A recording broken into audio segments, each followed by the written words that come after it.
Ladies and gentlemen, Ebro, Laura Rosenberg, and the legend, Flavor Flav! Everywhere, man! Yo, Shawnee, can I get a sound? You know I gotta play my Flavor Flav drop. Come on, son. Oh, yeah, we do have Flavor Flav drops. We got a few. Wow. Wow. No. Dang. You ruined it. Shawnee, Was it the sorry. wow? Yeah, it was wow. We play a lot of every day we play wow. Wow. How you been, Flav? Excuse me. Something just went down the wrong tube right now. Hey, yo, I'm doing, like Tony the Tiger says, great. You know what I'm saying? I just want to say, though, before we say anything, I just want to say it feels good to be home. Wow. And when I say home, I'm not talking about just New York, because, you know, everybody knows that I'm from Freeport and Roosevelt, Long Island. I lived in the Bronx for 14 years, you know, before I went out to the West Coast. You know what I'm saying? But when I say home, I mean home right here at Hot 97. Yeah. People forget Flav had a radio show up here. Yeah, a lot of people don't know my history here at Hot 97, you know what I'm saying? I used to work here. You know Wow. what What year was I this? used to be. What year was this? This is like, 93? I don't know, like 90, yeah, 90. I worked here 95 to like 97, 98. You know what I'm saying? I set records on the station that nobody else will ever break. And you know what? I think Hot 97 needs to give me my own Flavor Flav award. Ooh. My own personal award. I would love that. You know what I'm saying? Because I've done things here at this radio station that nobody's ever done, and I don't know if they'll ever do it. You know what I'm saying? I think the story I heard, Flav, was that you broadcasted for 24 hours, was it? Straight. They couldn't get him out of the studio. A straight 24. No, he wouldn't, like literally wouldn't leave. I Like, love was it. like, yo, Okay, no, man. this is my station now. It was a campaign, though. You know what I'm saying? Because, you know, up here, we have my boy Al Barry. Right. And they was throwing this contest for this Boogie Down Bash and barbecue out in Florida, right? You know what I'm saying? So they had me come in, you know what I'm saying, one morning, you know what I'm saying, and take over the station. Yeah. So I came in with my little blank gun. You know, it was blanks in the gun, y'all. I came in the studio and I was like, pow, pow, pow. Everybody, get out. You, all of y'all, get out. No, you stay, because I don't know how to work none of this stuff in here. Right? It was crazy. So next thing you know, during that campaign, we had all kind of major celebs come up, you know, to the station, you know, Salt and Pepper, Eric B. Rock, Kim Run, DMC. I mean, everybody was coming up to the station, you know, telling me, Flav, come on, man, you got to give the radio station back. You got to give the radio station back. And people were visioning SWAT helicopters and everything over the station. All of this, it was crazy. But my voice was the only talking voice that you heard just for that 24 For 24 hour hours. period. Wow. So I stayed up and did a radio show here for 24 straight hours. No one else in the history of Hot 97 has done it, or not yet. But doesn't your story in hip hop begin in some ways in radio always? Hanging out at the radio station on Long Island as well? Right, from WBAU 90.3 FM. That's from Adelphi University. That's where we first started out. You know what I'm saying? My boy Bill Stephanie had the Mr. Bill show. Then my boy Dr. Dre from Yo MTV Rap Show. I remember Dr. Of course, Dr. Dre and Ed Lover, yeah. Of course. Okay, he had a show called Operating Room. Mm-hmm. My partners, Chuck D, Hank Shockley, Keith Shockley. They had a mobile disc jockey group called Spectrum City, right?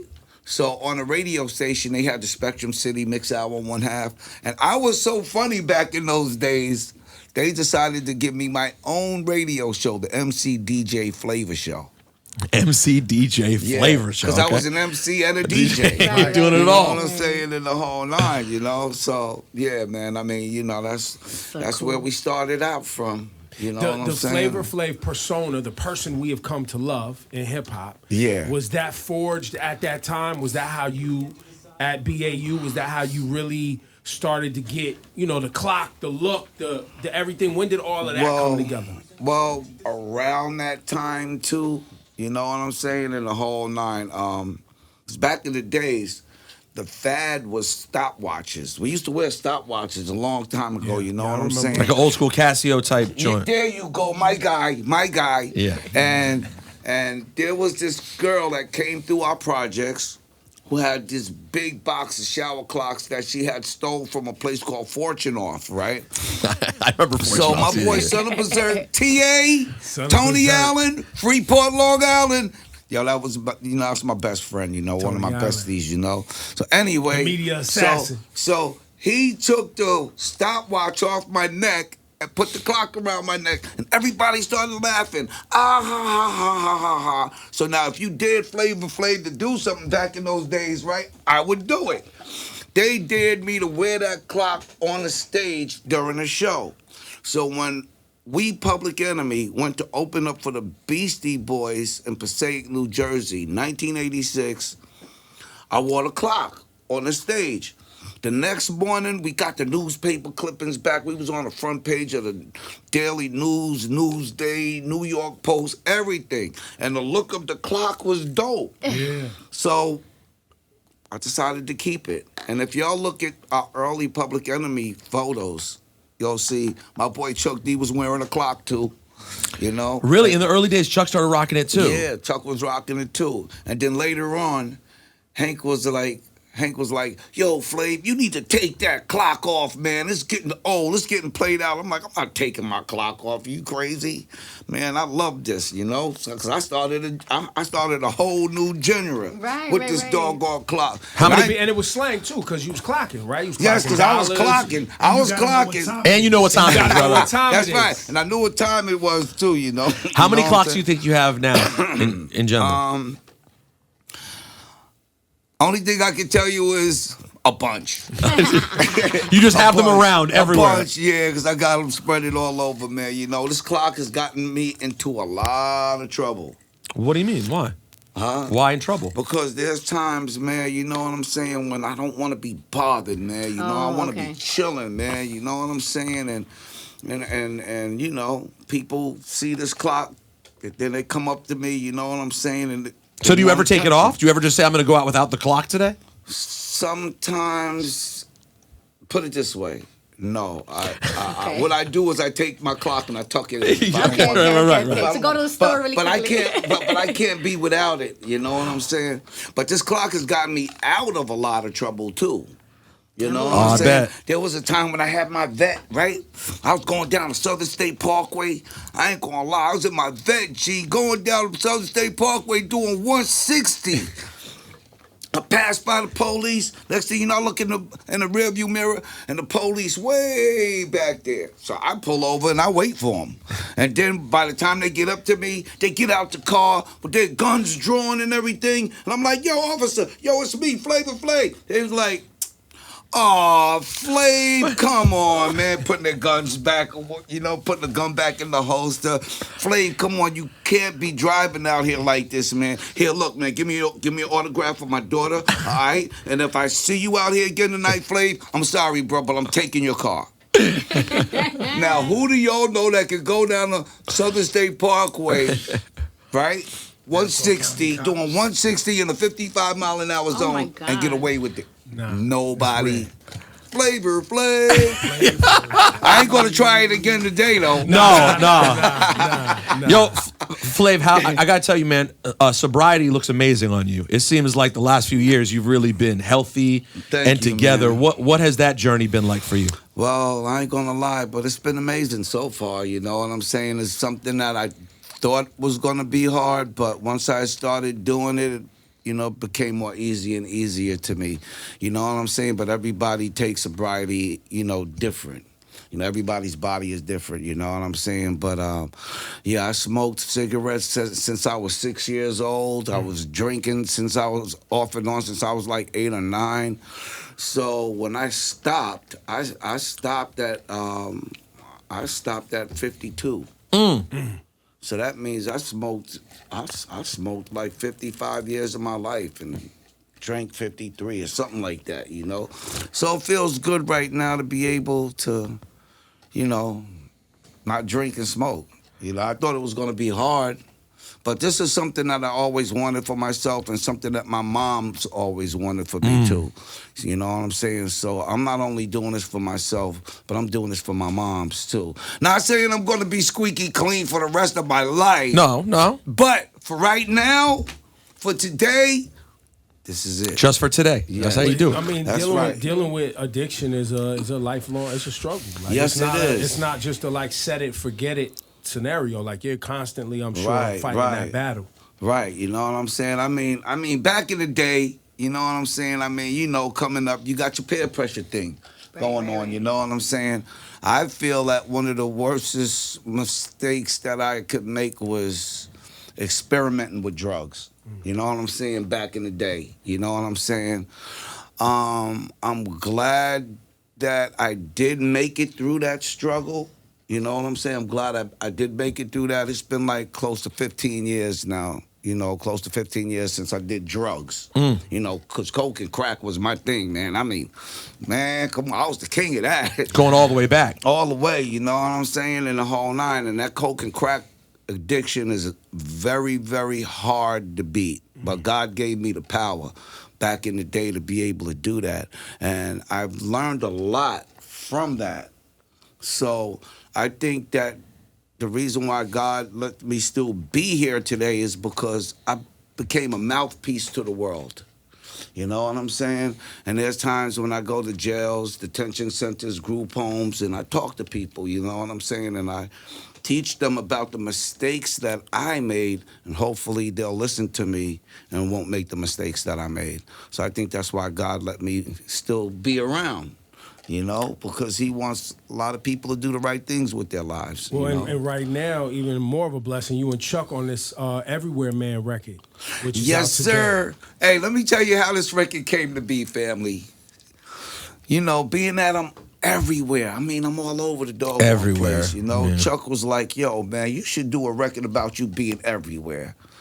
You know what I'm saying? So we sat down, Chuck got the writing, and I got the reciting. Chuck D wrote this record for me. Got it. Wow. Yeah, he wrote the record for me, and I'm proud to say my partner, he's incredible. He's great. So You know y'all what are in I'm a saying? great space too, as Public man, Enemy. yeah, we always been and stuff, you know what I'm saying? A lot of people ask me, yo, Flav, when is Public Enemy going to get back together? When are you guys going to reunite? We never broke up to reunite. We just took a long break, you know what I'm saying? And then also, you know, and family life, sometimes everybody don't see eye to eye all the time. Yeah. You know what I'm saying? But you always bring it back together and still love each other no matter what. Because at the end of the day, there's nothing like family. Family is going to be there for you. You know what I'm saying? So it's one thing about me and Chuck. We're It's family. And we're going to always be there for each other no matter what. You know what I'm saying? Now, I'm reading here. You can also right now you're getting money off this AI. Well, Where check this out. People are using your voice. Yeah, let me say it like this. All right, explain it to me. Let me say it like this, right? Because a lot of people ain't really using AI in the right context, or they're not doing the right thing with it. You know what I'm saying? I was watching the news the other day, and I seen that people are using AI to lure kids into something and then they kidnap them. I seen it on the news and everything, you know what I'm saying? So people are really misusing AI. I think that with this record, Everywhere, man, and I've transposed this record into like 30 different languages right now with my voice. You know, it sounded funny me hearing my voice speak Italian. It sounded funny hearing my voice speak Korean.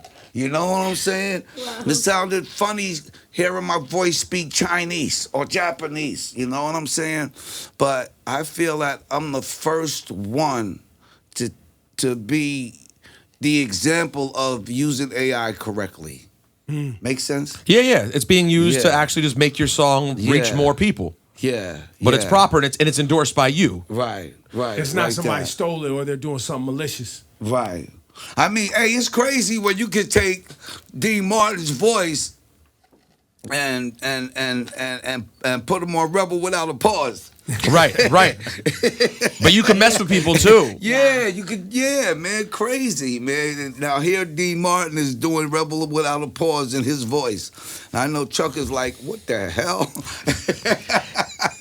Flav, what's your favorite? What's your favorite record to ad lib on? Because you're the most famous ad libber in the history of hip hop. My favorite record to ad lib on was Public Enemy #1. Why that one? Because that was our first record that I ad-libbed on, and that was a hit record. And I ain't gonna lie, it tore the streets up, man. You know what I'm saying? But that's what got me, ad-libbing on all my other records. So what was the process for that? Would Chuck leave spots for you, or would they just play the record again, and then you jump on and Flavor Flav on it? Well, check this out. This is how this came to be. Like I said, back in the day, Spectrum City, was a mobile disc jockey group. We used to always be in the studio creating.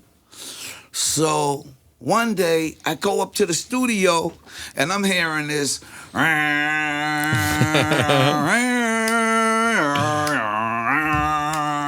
I'm like, what the hell is Chuck doing in there? I open up the studio door. Back in the days, remember we had cassette tapes? Right.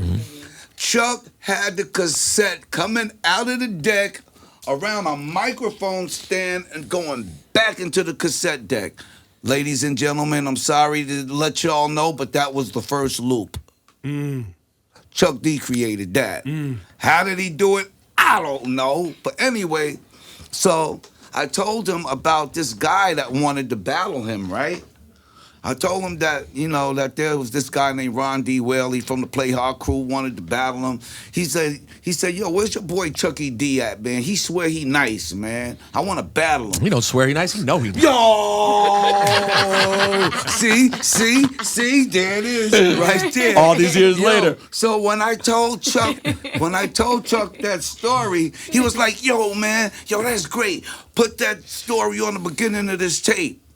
Then that's when I said, yo, Chuck, I was on my way up here to the studio, man, you know what I'm saying? And this brother stopped me and asked me, yo, what's up with that brother Chucky D? He swear he nice. I said, yo, the brother don't swear he nice. He knows he's nice, you know what I'm saying? So, Chuck, I got a feeling you turning into a public enemy, man. Now, remember that line you was kicking to me on the way out to L.A. Laurelton, Queens, when we was in the car on our way to the shop? Well, yo, right now, kick the bass for them brothers and let them know what goes on. Chuck D says, what goes on?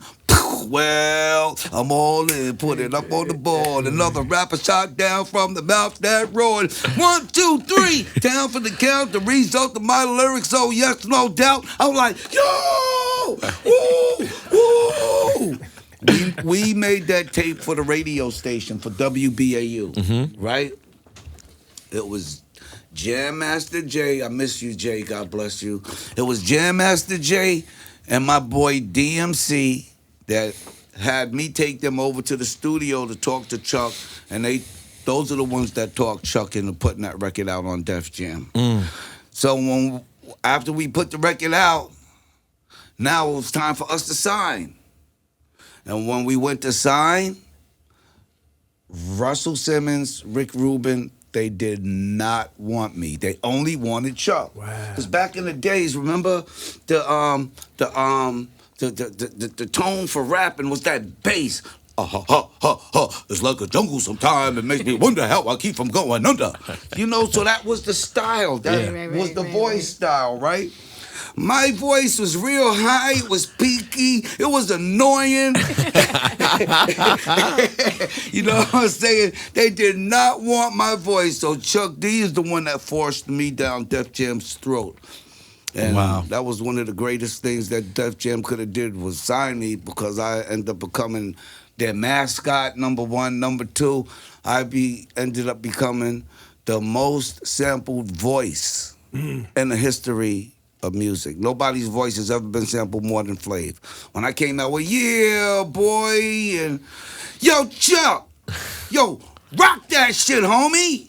All of that. Got some good ones, bro. Thanks for your face. Yo. See, all of these are samples. Everything. All of those are samples, and everybody sampled us all over, man. You know what I'm saying? Did you go rogue, or was it discussed when you said, "Motherfuck him and John Wayne"? My partner Chuck D, he's the writer of the record, and like you said earlier, there's times in these records Chuck would just give me parts, or I would just take parts. You know what I'm saying? In the whole nine. So that's one of the greatest parts I think I can ever take. Because right now, that's one of the most memorable parts. You know what I'm saying? When we doing Fight the Power. The crowd goes crazy. Yeah, Motherfucking man, John Wayne. Yeah, motherfucking man, John Wayne. I'm proud of my life because most of my heroes don't appear on those stamps. Although the way Flav... Chuck's mind is amazing, man. Chuck has always been ahead of his time. Yeah, man. You know, so that's why I always been proud to back him up. That Fight the Power video, too, was a moment in time. Yeah, man. Shouts to Spike Lee. Do or die. Yeah, man. And we had Tawana Brawley in there in that video. My boy Reverend Al Sharpton was in the video with us. Yeah, and it's crazy. That song, Fight the Power, is practically a character in the movie Do the Right Thing. Right. Because it basically is Radio Raheem. Raheem, yep. Put some more mozzarella on that. I had to say that. Yo, how are the Golden Globes, by the way? The Golden Globes was great, man. You know what I'm saying? For my first time ever going to one. You know what I'm saying? And, you know, when I went there, you know what I'm saying? You know, I heard Taylor Swift was being nominated for something, you know, and everybody knows, yes, Flavor Flav supports Taylor Swift. Well, how did you and Taylor get so tight? How did you become such like a part of the... You're an official Swifty. Oh, he's the Swifty. Yes, I am a Swifty. And not only that, but I got a new name now. Oh. King Swifty. Ooh. Thank you. You know what I'm saying? Word up. But it started because, you know, I got a girl that lives in Detroit, you know, and her kids wanted to go to the, you know, Eras Tour concert. So my manager made a way for us to, you know, she got in contact with Taylor Swift's people, and they hooked me up some tickets and passes, and when we walked over to the tent where I was supposed to be at, a lot of the fans were coming up to me, and they were these young kids, man. I'm surprised that they even knew who I was. And they start giving me these friendship bracelets. Next thing you know, I had friendship bracelets all up the arm, man. And then we were trading bracelets and everything. So her fan base embraced me, and I embraced them back, you know what I'm saying, in the whole nine. So then I went home, really, and I started listening to Taylor, and I'm listening to her music, and I'm like, yo, this girl is dope. She's writing a lot about her, you know, experiences that she goes through in life, you know, just like a Mary J. Blige, you know what I'm saying? Mary writes about her experiences that she goes through in life. Then when she gets out there on that stage and she sings those songs, mostly every single woman in that audience relates to Mary. Well said, because you know, because all of the women go through, you know, those similar things. Yeah, similar things. Yeah. You know what I'm saying? Same thing with Taylor. You know what I'm saying? She's just writing about what she goes through. You know what I'm saying? You know, my favorite record that she wrote is Bad Blood. The original one. I mean, I like the one with Kendrick Lamar on it, too. But the original Bad Blood. Yeah, but the original Bad Blood, you know what I'm saying? Because, I mean, that's in... Like everybody's relationships or everybody's families or everybody's friendships. It's like, you know, like y'all used to be good friends. Now you did something to me. Now we got bad blood. Look what you done. Now we got problems. We can't even solve them. Man, come on. That's deep. Bars.